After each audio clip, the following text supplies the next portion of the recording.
Hi guys, மற்றும் ஒரு ப்ரிவியூவில் உங்களை சந்திக்கிறோம். இப்போ பார்த்தோம்னா இந்த வீடியோவில் யோகி வெங்கட், ஸ்ரவன் மற்றும் பக்தா ஆகிய நான் இருக்கோம்.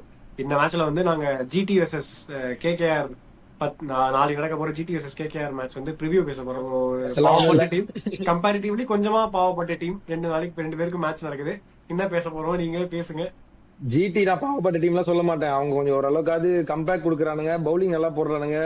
அந்த பவுலிங் போறதை வச்சு பேட்டிங் சேஸ் பண்றது அதெல்லாம் கரெக்டா பண்ணிடுறானுங்க. கேகேஆர் வந்து எந்த பக்கம் போறது என்ன பண்றது ஒன்னும் தெரியாம இருக்காங்க. அருமையா இருக்கு, ஜாலியா. ஏடிஎம் மாதிரி இந்த ஐபிஎல் சீசன்ல 2 பாயிண்ட் வேணும் வருவான், கார்டு சொருகி பின்னு போட்டு பைசா எடுத்துட்டு போயிட்டே அந்த மாதிரி சில்லா பேசுறது எதுவுமே இல்லை. தேவைப்படும் போதெல்லாம் ஒரு மேட்ச் கேகேஆர் கூட ஃபிக்ஸர் இருந்ததுன்னா, இப்போ ஆர்ஆர் வந்து ஒரு லூஸ் பண்ணிட்டு போறாங்க, அடுத்த மேட்ச் அவங்களுக்கு கேகேஆர் கூட கண்ணை மூடிட்டு நீங்க சொல்லிடுவீங்க RR 2 point. So winning momentum வந்துடும் அவங்களுக்கு திருப்பி. அந்த மாதிரி இப்போ சிஎஸ்கே ஜெயிச்சிருச்சு. இதே ஃபர்ஸ்ட் அந்த 3 தோல்விக்கு அப்புறம் சிஎஸ்கே கேகேஆர் இருந்திருந்தா இன்னும் ஒரு கேகேஆரோட ரெப்புடேஷனுக்கு ஒரு பூஸ்டப்பாக இருந்திருக்கும். நான் என்னால் தான்டா நீங்கள் எல்லாரும் வெற்றி பாதைக்கு வந்துருக்கீங்க திரும்பி அப்படி ஒரு பெருமை சாட்டிருக்கலாம். கேகேஆர் பேசுங்க இந்த மேட்ச் பத்தி. நான் சொல்லிட்டேன். கேகேஆர் வந்து இந்த டோர்னமெண்ட்ல பெருசா ஒண்ணும் பண்ற மாதிரி டீமா இல்லனாலுமே, ஆனா கேகேஆர் கிட்ட யார் தோக்குறாங்களோ அவங்களுக்கு டேபிள்ல ரொம்ப ஒரு ஒரு இக்கட்டான சூழ்நிலையா இருக்கும். ஏன்னா எல்லாருமே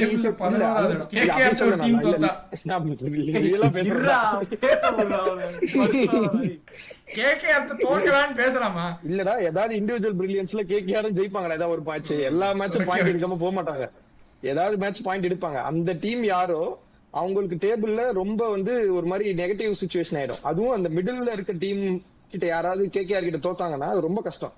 ஏன்னா நீங்க இப்ப பாக்குறீங்கன்னா பாயிண்டே மாத்தி மாத்தி உங்களுக்குள்ளதான் இப்ப இருக்கு.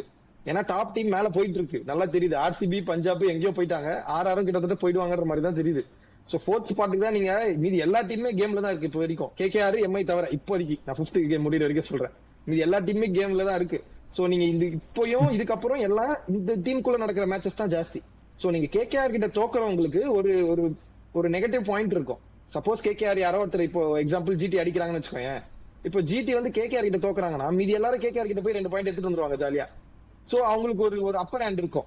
சோ அதுக்காக சொல்றேன் நான் வந்து இதுல அப்போ சொன்ன மாதிரி தான் கேகேஆர் வந்து கண்டிப்பா தோக்குறாங்க, படுத்து தோல்வி அடையறாங்கன்றதெல்லாம் இருக்கட்டும், ஏதாவது ஒரு டீமை கண்டிப்பா அப்செட் பண்ணுவாங்க அட் தி எண்ட். அது மட்டும் தெரியும், அது கரெக்ட் ஒத்துக்கணும். அப்படியே இது பண்ற முடியாது. திடீர்னு வந்து லாஸ்ட் 4 மேட்ச் 3 மேட்ச் ஜெயிச்சிட்டாங்கன்னா மிடில் இருக்கிறவங்களுக்கு தான் கஷ்டம். அதெல்லாம் ஓகே. இது T20 தானே, இண்டிவிஜுவல் பிரில்லியன்ஸால ஈஸியா ஜெயிக்க முடியும். யாருக்கா ஒருத்தருக்கு அன்னைக்கு ரொம்ப நல்லா பட்டுதுன்னா அந்த கேம் முடிஞ்சிடும். அந்த முகுல் சௌத்ரிக்கு பட்டா மாதிரி. சோ அதெல்லாம் நம்ம ஒண்ணும் சொல்ல முடியாது. அந்த டீம் எந்த அந்த துரதிருஷ்டவாளி டீம்லயா தெரியல நம்மளுக்கு. சோ நாளைக்கு கேம் பத்தி பேசினா என்ன பேச ஒண்ணும் கிடையாது. ரொம்ப கஷ்டப்படுறாங்க கேகேஆர். கேம்ப் எங்க ஆரம்பிச்சு தெரியல. இல்ல ஒரு 8 நிமிஷமாவது பேச சொல்லா. நரேன் வேற ஓப்பனிங் அனுப்பிச்சு விட்டாங்க. பின்னால வச்சு என்ன பண்ண போறாங்கன்னு தெரியல. இங்கேயும் அவுட் ஸ்விங் பவுலர் இருக்காரு சிராஜ், ரபாடாவும் போடுவாரு, ரகுவன்ஷி இருக்காரு.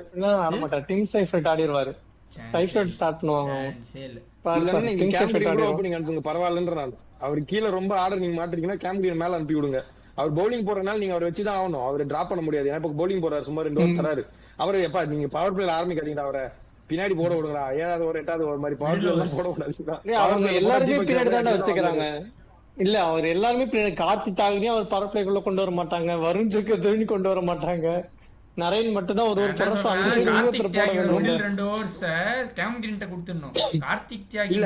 கார்த்திக் தியாகி பேஸ் போடுறதுனால நீங்க பவர் பிளேல பேஸ் போட்டீங்கன்னா நீங்க மிஸ் இட் கூட ஈஸியா டிராவல் ஆயிடும் விக்கெட் விடாம. அதுக்காக யாரும் ரொம்ப அல்ட்ரா பேஸ் பவர் பிளேல போட மாட்டாங்க.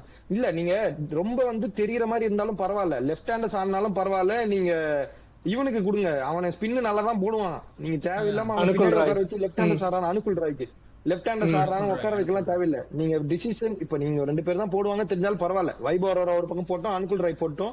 கண்டிப்பா வருண் சக்கரவர்த்தி இந்தியாவுக்கும் போட்டிருக்காரு பவர் பிளேல. வருண் சக்கரவர்த்தி போட விடுங்க. சுனில் நரேன் கூட 1 ஓவர் போட்டோம், பரவாயில்ல. நீங்க அப்படி வேணா யூஸ் பண்ணிக்கோங்க. நீங்க இந்த டீம் வச்சு ஓரளவுக்கு மேனேஜ் பண்ணி ஆடலாம். ஆனா வந்து எல்லாரையும் வந்து அந்தந்த ஸ்பாட்டுக்கு ஆடணும். நீங்க வந்து ரஹானியாவை பவர் பிளேக்கு அனுப்புறது யூஸே கிடையாது. அன்னைக்கு வெங்கட் கூவிட்டு இருக்க மாதிரி ரகானேவும் ரகுவன்ஷியும் ஒரே டைம்ல ஆனா டீம் ஸ்கோர் ஏறவே ஏறாது. அதுக்கப்புறம் உங்களுக்கு கேம் கிரீன் வராரு. ஆனா இப்ப ராமன் பவல ப்ரோமோட் பண்ண மாட்டீங்க, அடிக்கிற ஒரே ஆளும் மேல அனுப்ப மாட்டீங்க. ரிங்கு சிங் பாவமா இருக்கு, அவ்வளவு கீழே ஆட வைக்கிறீங்க அவரை. அவர் கொஞ்சம் மேல ஆடி ஒரு சான்ஸ் கொடுத்தாதான் பேட்லயாவது போடும். ரெண்டு மேட்சுமே மேல தாண்டா ஆடினாங்க ரிங்கு சிங். ரெண்டு மேட்சுமே ரிங்கு சிங் வந்து கிரீன் அண்ட் பவலுக்கு மேல ஆனா நினைக்கிறேன். பவலுக்கு மேல கண்டிப்பா ரோமன் பவலும் நம்பர் 4ல ஆடணும். நான் சொல்றேன் நம்பர் 4ல ஆடணும் ரிங்கு சிங். ரொம்ப நம்பர் 4 நம்பர் 3 அந்த மாதிரி ஆடினோம் ரிங்கு சிங். ஏன் முடியாது, பேட்டிங்கே சிரிக்குது ஈன்னு.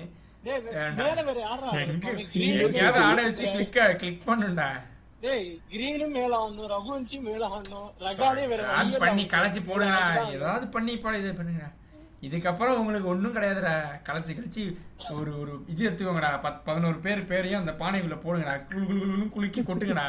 எடு இதான் பிள்ளைங்களா இன்னைக்கு அப்படின்னு போங்கடா. வேற எதுவும் பண்ண முடியாதுடா. அது ஏதாவது ஒண்ணு ஜெயிச்சா தானே ஜெயிக்க முடியும் நம்மளால. அவ்வளவுதான், வேற எதுவும் பண்ண முடியாது. கேட்க இல்ல இவங்க ரஹானே வந்து நீங்க கீழே ஆடவே கூடாது. ஆடினா ரஹானே ஓப்பனிங் தான் ஆடணும். சோ நீங்க ரஹானே கூட யார் ஆடணும்னு யோசிச்சு பாத்துக்கோங்க. ஃபின்னாலன் உங்களுக்கு ஆடி ஆகணும்னு தோணுது 100%னா அப்ப கேம் கிரீனை மேல அனுப்பிக்கோங்க நம்பர் 3க்கு. இல்ல அந்த மாதிரி நீங்க ஏதாவது பண்ணி தான் ஆகணும். நீ கேம் கிரீனும் ரொம்ப கீழே ஆட முடியாது. கேம் கிரீன் ரொம்ப கீழே ஆடுறதும் வேஸ்ட். நீங்க முசர்பானி நல்லாவே பெர்ஃபார்ம் பண்ணாரு, அவர் எதுக்கு பெஞ்ச் பண்ணீங்கன்னு தெரியல. பவுலிங்கும் சிக்ஸ் தான் இருக்கு, அதுக்கு முசர்பானியாவது ஆடலாம். ஏதோ ஒண்ணு பண்ணுங்கடா. திரானா கம்மிங் இன் முசர்பானி சான்ஸே கிடையாது. திரானா ரூல் அவுட். என்ஓசி கொடுத்து எங்கடா போய் உட்கார்ந்திருக்க? என்ஓசி கொடுத்து போன மேட்ச். ஆனா இந்த மேட்ச் ஆடுவாங்கன்னு எனக்கு நம்பிக்கை இல்ல. அடுத்த மேட்ச் ஆடுவாங்கன்னு நினைக்கிறேன். ஏதாவது பண்ணணும், வேற வழி இல்ல. கார்த்திக் தியாகி நல்லா தான் போடுறாரு. நரேன் எப்பயும் மாதிரி டைட்டா போட்டு போயிடுறாரு. விக்கெட் எடுக்கலனாலும் பும்ரா மாதிரி டைட்டா வந்து ஒரு பக்கம் போட்டு போயிடுறாரு. சோ நீங்க கார்த்திக் தியாகி நல்லா போடும்போது இன்னொரு பவுலர் நீங்க ஓரளவுக்கு மேனேஜ் பண்ற மாதிரி வந்தா, வருண் திருப்பி ஃபார்முக்கு வந்துட்டாருன்னா கேகேஆர் பவுலிங் கொஞ்சம் ஓரளவுக்கு பரவாயில்ல ஆயிடும். அதுவும் டெத் ரொம்ப கஷ்டப்படுறாங்க. நீங்க கார்த்திக் தியாகி போட்டு வேற யாருமே இல்ல, வைபவ் தான் போட வேண்டியதா இருக்கு. டெத் கூட கிரீன் வச்சு மேனேஜ் பண்ணலாம்டா. ஆனா வைபவ் வரவரால டெத் கூட அவங்க கிரீன் வச்சு மேனேஜ் பண்ணிக்கலாம். பவர் பிளேலயே போட்டு சாலிடா 2025 எவ்வளவு ரன் குடுக்குற பவர் பிளேல கொடுத்துறேன். சோ அத டெத் பேசறே இல்லல. நீங்க 3 மெயின் ஸ்பின்னர் வச்சு ஆடுறீங்க. பேசரும் வந்து உங்களுக்கு அந்த ஹர்ஷித் ராணா அவங்க எல்லாம் மிஸ் பண்ணுவாங்க. அவங்க அந்த மாதிரி இன்ஜுரி கன்சர்ன்ஸ், அவங்களுக்கு இன்ஜுரி கன்சர்ன்ஸ்னால தான். அவங்க ஆக்ஷன்லயே தப்பு பண்ணல பெருசா. அவங்களுடைய டீம் அப்படியே வந்திருந்தனா அவங்களும் ஒரு நல்ல கம்பீட்டிங் சைடா தான் இருந்திருப்பாங்க. ஒன்னும் பெரிய இதெல்லாம் இல்லையா அந்த டீம். அவங்க இன்ஜுரி கன்சர்ன் தான் அவங்களுக்கு. ஹையஸ்ட் ஃபர்ஸ்ட் வச்சு போனாங்கடா. அதான் ஹையஸ்ட் ஃபர்ஸ்ட் வச்சிட்டு போகும்போது உன்ன இன்ஜுரி கன்சர்ன்ஸ் வந்து ஹண்ட் பண்ண கூடாது, அது ஹாண்ட் பண்ண கூடாது. அதர் ஏன்னா இப்போ இனி நீங்களும் ஏன் இவ்வளவு புலம்பின்னு இருக்கும். 46 கோடி வச்சு எடுத்துன்னு போனோம். இன்ஜுரி கன்சர்ன் அது இதுன்னு சொல்லிட்டு தான் ஏதோ 2 கேம் ஜெயிச்சிருக்கோம், அவ்வளவுதான். உடனே அப்படியே பேசாத. ஆக்ஷன் டேபிள்ல பத்தி பேசுறா. சிஎஸ்கே பக்கமே வராது, கேகேஆர் பத்தி மட்டும் பேசு. அதான் கேகேஆர் பத்தி சொல்லணும்னா சிஎஸ்கே மாதிரி நல்ல பெரிய சிஎஸ்கே விட அதிகமான பர்ஸ் எடுத்துட்டு போனாங்க. பட் ஆக்ஷன் டேபிள்ல பெர்ஃபார்ம் பண்ணலன்னா ஆடுற 14 மேட்சும் நரகம் தான். இன்னைக்கு நம்ம வந்து டீம் இந்த பிளேயர் சரியா பெர்ஃபார்ம் பண்ணல, அந்த பிளேயர் சரியா பெர்ஃபார்ம் பண்ணல இல்ல. 2.5 மாசத்துக்கு முன்னாடி இவங்க எடுக்கிற டிசிஷன்னாலதான் ஒரு டீம் மொத்தமா உட்காந்து அழுதுன்னு இருக்கு. அதனால யாராவது ஒருத்தர் 2 பேர் மேல ஹஞ்ச் இருக்கலாம். நீங்க ஒருவேளை இன்ஜுரி கன்சர்ன் வந்தா இந்த பிளேயர் ஏதாவது பண்ணலாம். ஆனா டீமே அப்படிதான் இவங்க எடுத்து வச்சிருக்காங்க. பத்திரானா இன்ஜுரி கன்சர்னால தான் நீங்க முதல்ல ரிலீஸே பண்ணீங்க. திருப்பி பத்திரானா எடுத்து வச்சுட்டு மெயின் பவுலர்னு சொல்றீங்க. அவர் வரலன்னு சொன்னா அவரை திட்ட முடியும் உங்களால. அப்புறம் கேம் கிரீன் எடுத்து வச்சுட்டு சொல்றீங்க. கேம் கிரீனும் இன்ஜுரி ப்ரோன் தான். அதுக்கு முன்னாடி 2 வருஷம் கிரிக்கெட்டே ஆடல ஃபுல்லா. அவரு நீங்க 100% வருவாருன்னு நீங்க எதிர்பார்க்க முடியாது. ஹர்ஷித் ராணாவும் உங்களுக்கு முன்னாடி தெரியும், அவர் வேர்ல்டு கப் டைம்ல போயிட்டாரு. நீங்க அதுக்கு பேக்கப் யோசிச்சு வச்சிருக்கணும் உங்க மைண்ட் செட்ல. நீங்க எதுவுமே பிளான் பண்ணாம இறங்குனீங்கன்னா இப்படிதான் ஆகும். ரொம்ப பேத்தட்டிக் சிச்சுவேஷன் இல்ல. ஆனா அவங்களுமே நிறைய அவங்களுமே வின்னிங் டீம் இருக்கு. எல்லாருமே அவங்க விட்டுட்டாங்க. சால்ட் விட்டாங்க, ஷேர் செய்யற விட்டாங்க. சோ அதுக்கு அவங்க இப்ப அனுபவிச்சுட்டு தான் இருக்காங்க. எதுவும் பண்ண முடியாது. விட்டது தப்பா இல்லையா? கரெக்ட். இந்த ஐபிஎல் வரைக்கும் லைக் இந்த இன்ஃபேக்ட் இந்த 18 இயர்ஸ் ஐபிஎல்ல ஒரு பிரைஸ் டாக் ஒருத்தர் லைக் டிஃபைன் பண்றாரா அது கண்டிப்பா ஸ்டே செய்யர் தான். 27 crores அவ்வளவு டிஃபைன் பண்ணிருக்காரு எல்லா மேட்சஸ்மே ஸ்டே செய்யும். மத்தபடி வேற யார் அப்படி இது வரைக்கும் பண்ணிருக்கான்னு தெரியல. கேப்டன்சி பண்ணி பெர்ஃபார்ம் பண்ணாம அவங்க தோர்த்தனா பரவாயில்லையா? இது வந்து இது ஒரு சீரியஸாவே பண்ணலாம். அந்த பர்டிகுலர் ஐபிஎல் சீசன்ல ஹையஸ்ட் பிட்டா போன பிளேயர்ஸ் என்ன பெர்ஃபார்ம் பண்ணிருக்காங்க அப்படின்னு பார்த்தோம்னா யாருமே ஒழுங்கா பெர்ஃபார்ம் பண்ணல. இந்த ப்ராப்ளம் இஸ் ஆக்சுவலா சொல்லணும் ஸ்ரேயஸ் கூட is not highest bid in last season. But அவர் ஹையஸ்ட் பிட் இல்ல. பட் ஸ்டில் பிரைஸ் டாக் பெருசு. ஆனாலும் சூப்பர் பெர்ஃபார்ம். அந்த ஒரு வர்த்தி கேஷ் பிரைஸ் டேக் அப்படின்னா எனக்கு தெரிஞ்சு ஒரு ரீசன்ட் பெர்ஃபார்மன்ஸ் அவர் மட்டும் தான். செகண்ட் லெவல்ல டு பி ஹானஸ்ட் எனக்கு என்னன்னா 2008 ஹையஸ்டா பிட் போனது எம்எஸ் தோனி தான். அவரு தான் அந்த சீசன்ல 414 ரன் பிளஸ் ஏதோ அடிச்சு ஹையஸ்ட் பிட் போய் நல்லா பெர்ஃபார்ம் பண்ணிட்டு இருக்கிறது நிக்கலஸ் பூரான். 24 ஸ்கோர்ஸ் அவருக்கும் ரீடைன் பண்ணது இந்த சீசன் தான். பாத்துல 10 ரன் அடிக்கல, இன்னும் 5 மேட்ச் ஆயிடுச்சு. அதான் ஆக்சுவலா அந்த இது நான் பார்த்தேன் எல்லா சீசன்லயும் யார் ரொம்ப கொடூரமா இருந்த எல்லா ஸ்டாட்டிஸ்டிக்ஸும். போன சீசன் அதுக்கு முன்னாடி 2008 இது 2 தான் கொஞ்சம் பரவாயில்லன்ற மாதிரி இருந்தது. அது எல்லாமே ரொம்ப மோசம். மேபி அந்த பிரைஸ் டாக் பிரஷரும் எல்லாரையும் அஃபெக்ட் பண்ணதா இல்லையான்னு தெரியல. பட் கேகேஆரை பொறுத்த வரைக்கும் நிலைமை ரொம்ப பரிதாபம் தான். இது ஜிடி பத்தி பேசுவோம். அதான் இவங்களை பத்தி பேச ஒண்ணும் இல்ல, துப்புனா துப்பினே இருப்போம். ஜிடி பத்தி பேசுவோம். இல்ல ஜிடி ஆனா ஓரளவுக்கு பேக் டு ஃபார்ம் வராங்க. ஏன்னா ரஷீத் கான் நல்லா போடுறாரு, பிரசித் கிருஷ்ணா ரன் கொடுத்தாலும் விக்கெட் எடுத்து கொடுத்துறாரு, மேல உட்காந்துருக்காரு பர்பிள் கேப் பொண்ணு ஜம்முன்னு. சோ அவங்க ஓரளவுக்கு பேக் டு ஃபார்ம் வராங்க. பேட்டிங்கும் ஓரளவுக்கு மேனேஜ் பண்றாங்க. ஏன்னா நம்ம எதிர்பார்த்த மாதிரி நம்பர் 4 வாஷி அனுப்புறாங்க, அதுதான் கரெக்ட் டிசிஷன். அவங்க முன்னாடி கிளென் பிலிப்ஸ் அனுப்பிச்சு விட்டாங்க, ஷாருக் கான் ஏதோ ட்ரை பண்ணாங்க. நீங்க ஆடுறீங்கன்னா கரெக்டான ஸ்பாட் அதுதான். 4 வாஷிங்டன் அனுப்புங்க, 5 நீங்க பிலிப்ஸ் ஆடிட்டு 6-7 நீங்க திவாட்டியாவும் ஷாருக் கானும் வச்சு நீங்க பினிஷ் பண்ணிக்கலாம் தேவையான மேட்சஸ்ல. இன்னும் கொஞ்சம் வேணா பிலிப்ஸ் நீங்க தேவைப்பட்டா பவுலிங் கூட யூஸ் பண்ணலாம். பெருசா யூஸ் பண்ணல, ஏன்னா வாஷி கொஞ்சம் யூஸ் பண்றாங்க அங்கங்க. பிலிப்ஸுமே கொஞ்சம் வெரைட்டி தருவாரு, வாஷி மாதிரி இல்ல அவரும். நீங்க தேவைப்பட்ட இடத்துல அவரும் யூஸ் பண்ணிக்கலாம். சோ டீம் ஒரு மாதிரி ஃபார்ம் பண்றாங்க கரெக்டா. இவங்களும் ரொம்ப வந்து ஸ்டார்டிங்ல மட்டமா இருந்தது, ஏன்னா யாரும் பெர்ஃபார்ம் பண்ணல, தனித்தனியா ஆடிட்டு இருந்தாங்க, ஸ்பாட்ல ஆடாத மாதிரி இருந்தது. பட் ஓரளவுக்கு வந்துட்டாங்க. இப்போ ஒரே சேஞ்ச் நீங்க ஏதாவது பண்ணணும்னா ரபாடா உட்கார வச்சுட்டு ஹோல்டர் கூட ஆடிக்கலாம் வேணும்னா. ஏன்னா ரபாடாவும் வந்து ரபாடா பண்றதை ஹோல்டர் பண்ணுவாரு. ஏன்னா இவங்களுக்கு இன்னொரு பக்கம் ஃபயர் பண்ணிட்டு இருக்காங்க. இப்படி சிராஜுமே விக்கெட் எடுக்கலனாலும் டைட்டா தான் போட்டுட்டு இருக்காரு. சோ பிரசித் கிருஷ்ணாவும் விக்கெட் எடுத்து கொடுக்குறாரு, இப்ப ரஷீதும் விக்கெட் எடுக்கிறனால உங்களுக்கு பேட்டிங் அது இன்னும் டெப்த் கிடைக்கும். ஏன்னா நீங்க பாத்தீங்கன்னா பிலிப்ஸ்க்கு அப்புறம் பிலிப்ஸும் ரொம்ப எல்லாம் அடிக்கல. நீங்க பிலிப்ஸ்க்கு அப்புறம் திவாட்டியாவும் ஷாருக் கான் தான் இருக்காங்க உங்களுக்கு பினிஷர்ஸா. சோ அவங்க 2 பேருமே பெருசா ஒன்னும் ஆடவும் இல்ல இந்த டோர்னமெண்ட்ல. சோ நீங்க ஹோல்டர் மாதிரி ஒரு பெரிய பிளேயர் உட்கார வச்சு ஆடுறதுக்கு ரபாடா ஒரு அடிஷனல் பேஸ் தருவாரு, எக்ஸ்ட்ரா பேஸ் தரதுனால ரபாடா ஆடுறாங்க. பட் தப்புன்னு சொல்ல மாட்டேன் நானு, இன்னொரு ஆப்ஷன் இருக்குன்ற. இல்ல ஒரு மேட்ச் தோத்தா தான் அவங்க ரபாடால இருந்து ஹோல்டருக்கு மூவ் ஆன் பண்ணுவாங்க, இல்லனா இதே 11ஓட தான் போவாங்க. ஆமா இதெல்லாம் ஸ்டிக் பண்ணுவாங்க. அதுவும் ஜிடி வந்து எப்பவுமே ஸ்டிக் பண்ணுவாங்க அவங்க பிளேயிங் 11. சோ ரபாடா மட்டும் போன மேட்ச் ரன்னே கொடுத்தாரு, மத்தபடி மத்த எல்லாருமே போன மேட்ச் சூப்பரா போட்டுருந்தாங்க. ரபாடாவுமே சூப்பரா போட்டுதான் போன மேட்ச் 120 முடிஞ்சிருப்பாங்க எல்எஸ்டி. சோ இந்த மேட்ச் கேகேஆர் வேற, சோ ஈஸியா கம்பேக் கொடுத்துருவாரு ரபாடா. எனக்கு ஒரு சந்தேகம் இல்லைன்னு நினைக்கிறேன். மேட்ச் எங்க நடக்குது? அகமதாபாத் ஈடன் கார்டனா? எதுவா இருந்தா என்ன, உனக்கு ப்ரெடிக்ஷன் தெரியும்ல? அகமதாபாத் நினைக்கிறேன். ஏதோ ஒண்ணு எங்க இருந்தாலும் 2 பாயிண்ட் அவங்கதான்றீங்களா? எங்க நடந்தாலுமே ஃபர்ஸ்ட் பேட்டிங் ஜிடி ஆனாங்கன்னா it's going to be high scoring. இல்ல ஃபர்ஸ்ட் இல்ல டிஃபெண்ட் பண்றாங்கன்னா கண்டிப்பா டிஃபெண்ட் பண்ண தான் போறாங்க. கண்டிப்பா ரஹானே டாஸ் ஜெயிச்சா பேட்டிங் ஆட மாட்டாரு, we are going to bowl னு சொல்லிடுவாரு. பிரச்சனை இல்ல, அவங்க வந்து டாஸ் போடுவாங்க. யார் டாஸ் ஜெயிச்சாலுமே அது அது அது வந்து நோ பிரெய்னர். ரஹானே மட்டும் தான் ஒரு வித்தியாசமா பண்ணக்கூடிய ஆளு. ஆல்ரெடி அவர் பண்ணதுனால நான் சொல்றேன். இல்ல மழை பெஞ்சாதான் அவர் பேட்டிங் ஆடுவார், மழை பெய்யாதுன்னு நினைக்கிறேன். ரொம்ப ரொம்ப வித்தியாசமான பயங்கரமான ஒரு இது அது. எனிவே இது பேசுறதுக்கு ஒண்ணும் பெருசா இல்ல. ப்ரெடிக்ஷன் போயிடலாம். என்ன கேட்டா ப்ரெடிக்ஷனும் பேசணுமா என்ன? ஜிடி தானே எல்லாம். நான் ஆரம்பத்திலேயே சொல்லிட்டேன் ப்ரெடிக்ஷன். இல்ல நான் ப்ரெடிக்ஷன் நான் கேகேஆர் போலாம்னு இருக்கேன். கேகேஆர் போலாம்னு இருக்கேன். பார்த்தல கேகேஆர் நான்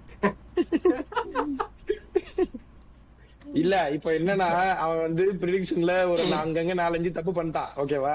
இப்ப வந்து இப்போ இப்படி சொல்லுவான், நான் வேணும்னே வந்து ஆப்போசிட் சைடுல சொல்றேன். அதனால இவ்வளவு கீழ இருக்கேன். நான் காரணம் சொல்றேன். இப்ப நீங்க சொல்ற மாதிரி நானுமே ஜிடின்னு சொன்னீங்கன்னா எப்படிதானே இப்ப நான் ஜெயிக்க போறது இல்ல. ஏன்னா ரொம்ப டிஃபரன்ஸ் இருக்கு. நீங்க சொல்றதுக்கு ஆப்போசிட்டா சொன்னாலும் கொஞ்சம் க்ளோஸ் பண்ண முடியும். ஓ அதுக்காக தான் கேகேஆர் க்ளோஸ் பண்ணா எங்கேயோ போயிட்டு இன்னும் கேகேஆர் இல்ல. இதெல்லாம் கண்டிப்பா ஜிடி ஜெயிப்பாங்கன்னு தெரியும். தெரிஞ்ச இல்ல இல்ல இல்ல இல்ல நாளைக்கு நான் என்ன நினைக்கிறேன்னா கேகேஆர் வந்து அவனெல்லாம் பேச விடாதீங்க, அவ்வளவுதான். அவங்க கேகேஆர் ஒன்கேடா ஜெயிக்க போறாங்க, அவ்வளவுதான். கேகேஆர் ஒன்கேடா சூப்பர் சூப்பர். டாஸ்லயா 2 பக்கமும் ஹெட்னு வச்சு, இல்லனா ஒரு பக்கம் எழுதாம ஜெயிக்க போறாங்க. கேகேஆர் ஒன் சைடா ஹெட் மட்டும் அப்படி ஜெயிக்கறாங்கன்னு சொல்றேன்னா, மும்பை மேட்ச்ல செருப்படி வாங்கி இருக்கோம் சரியா? இப்ப நாளைக்கு அவங்க ஜெயிச்சதும் நாங்க 10வது பிளேஸ்க்கு போக முடியும். அப்பதான் எங்களுக்கு இன்னும் செருப்படி விழுது. அதனாலதான் கேகேஆர் ஜெயிப்பாங்கன்னு எனக்கு தோணுது.